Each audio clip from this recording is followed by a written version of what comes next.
नमस्कार, मी गौरी पैकर. मुंबई आउटलुकमध्ये तुमचं सर्वांचं स्वागत आहे. आज दिनांक 16 ऑक्टोबर. पाहूया टॉप 10 घडामोडी.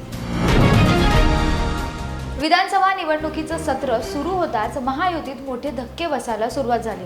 राष्ट्रीय समाज पक्षाचे नेते महादेव जानकर यांनी महायुतीतून बाहेर पडण्याची घोषणा केली.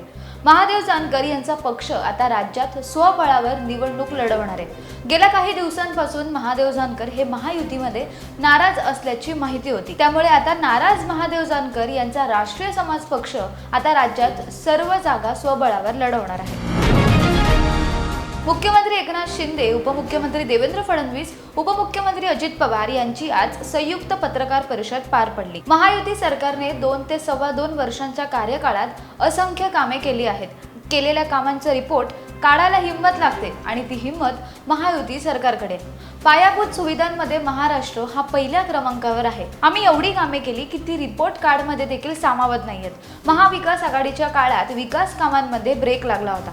2.5 वर्षांमध्ये महाविकास आघाडी सरकारने प्रकल्प बंद करण्याचे काम केले. महाराष्ट्र 3ऱ्या क्रमांकावर होता, पण महायुतीचं सरकार येताच महाराष्ट्र 3ऱ्या क्रमांकावरून पहिल्या क्रमांकावर आलाय, असा दावा मुख्यमंत्री एकनाथ शिंदे यांनी केलाय. निवडणुकीच्या तोंडावर राष्ट्रवादी काँग्रेसमध्ये आउटगोईंग सुरू असल्याचं आता पाहायला मिळतंय.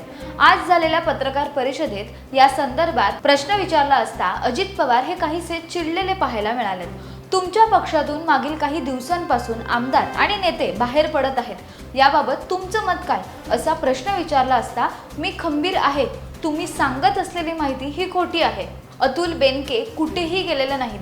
ज्या आमदारांना मी तिकीट देणार नाही असेच लोक दुसऱ्या पक्षात जात आहेत. ज्यांना मी तिकीट देणार आहे ते आमदार माझ्याच पक्षात आहेत, असा दावा उपमुख्यमंत्री अजित पवार यांनी केलाय. मराठा आरक्षणावर आता बोलून काही एक फायदा नाहीये. त्या समाजाला सुद्धा सगळंच कळत आहे. आमच्या मुलांवर 1.5 लाख केसेस झाल्या आणि फडणवीस यांनी आमचा खूप फायदा घेतल्याचा आरोप मराठा आंदोलनकर्ते मनोज जरांगे पाटील यांनी केलाय. आमच्या डोक्यात गोळ्या घातल्या हा आमचा फायदाच आहे का, अशी विचारणा देखील मनोज जरांगे पाटील यांनी मुख्यमंत्र्यांकडे केली. इतके वर्ष ज्यांच्या हातात संधी होती, सत्ता होती, त्यांनी कधीही मराठा समाजाला आरक्षण दिले नाही. फक्त मतांसाठी मराठा समाजाचा वापर केला. मनोज जरांगे पाटील हे मराठा समाजाला न्याय देण्यासाठी रस्त्यावर उतरलेत, पण त्यांनी हा विचार कधीच केला नाही. महायुतीने काय काय दिलंय अशा शब्दात मुख्यमंत्र्यांनी मनोज जरांगे पाटील यांच्यावर पलटवार केलाय.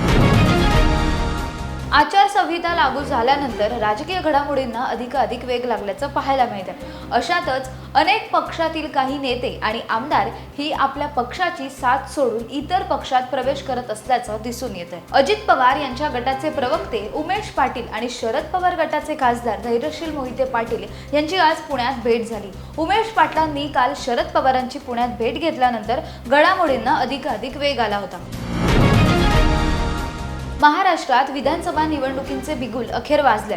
आचारसंहिता लागू होताच राज्यातील राजकारणात वेग आला आहे. विधानसभा निवडणुकींची घोषणा होताच मनसेच्या बैठकींचे सत्र सुरू झाले.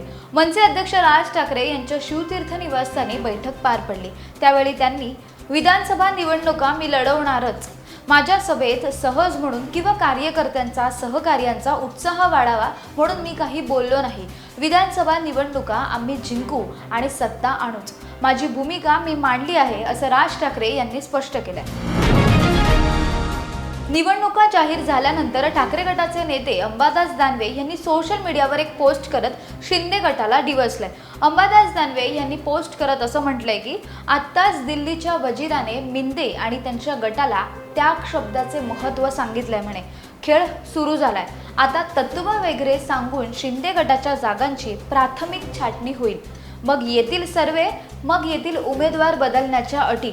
लक्षात ठेवा, शिंदे गटाला भाजप एक जागेसाठी रडवणार, असा दावा अंबादास दानवे यांनी केलाय. केंद्रीय निवडणूक आयोगाने महाराष्ट्र विधानसभा निवडणूक जाहीर केली. येत्या 20 नोव्हेंबर रोजी मतदान पार पडणार असून 23 नोव्हेंबर रोजी निकाल स्पष्ट होणार आहेत. त्यामुळे राज्यात आदर्श आचारसंहिता लागू झाली असून पक्षांची देखील जोरदार जय्यत तयारी सुरू झाली आहे। अद्याप पक्षांची जागा वाटप आणि युतीमधील फॉर्म्युला समोर आलेला नाही। तत्पूर्वी भाजप प्रदेशाध्यक्ष चंद्रशेखर बावनकुळे यांचे वक्तव्य आता चर्चेत आले। विधानसभा निवडणुकीमध्ये वेळेप्रसंगी उमेदवारीवर पाणी सोडण्याचे तयार असल्याची भूमिका चंद्रशेखर बावनकुळे यांनी घेतली आहे। तसेच मी ह्या निवडणुकीत स्वतःसाठी उमेदवारी मागितलेली नाही, उमेदवारी मागणारही नाही, असं बावनकुळे यांनी स्पष्ट केलंय। त्यामुळे आता यांच्या ह्या वक्तव्यावरून राजकीय वर्तुळात चर्चांना उधाण आलंय। अजित पवारांच्या राष्ट्रवादीचे नेते बाबा सिद्दीकी यांच्या हत्येनंतर कुख्यात गँगस्टर लॉरेन बिश्नोईचं नाव सध्या माध्यमांवर तुफान चर्चेत आहे। प्रसिद्ध निर्माते आणि दिग्दर्शक राम गोपाल वर्मा यांनी ह्या प्रकरणी एक्स पोस्टवर एक ट्विट करत असं म्हणाले आहे की 1998 मध्ये जेव्हा काळवीट मारलं गेलं तेव्हा लॉरेन्स बिश्नोई हा फक्त 5 वर्षाचा मुलगा होता। त्याने 25 वर्ष आपला राग कायम ठेवला आणि आता वयाच्या 30व्या वर्षी तो म्हणतोय की त्या काळविटाच्या हत्येचा बदला घेण्यासाठी सन्मानला मारणं हे त्याचं जीवनाचं ध्येय आहे। प्राण्यांप्रती असलेलं हे प्रेम अच्युत शिखरावर पोहोचले की देव विचित्र विनोदाचा खेळ खेळतोय, अशा प्रकारचं ट्विट करत त्यांनी मोठा दावा केला। भारत आणि न्यूझीलंड यांच्यातील कसोटी मालिका ही अद्याप सुरू झालेली नाही।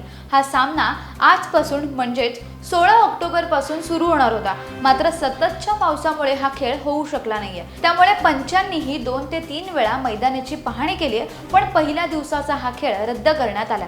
दरम्यान आता या सामन्याच्या दुसऱ्याच दिवशी म्हणजेच गुरुवारी वेळेत बदल करण्यात आल्याचं समोर आले, जेणेकरून पहिल्या दिवशी या षटकांचे नुकसान काही प्रमाणात कमी करता येईल।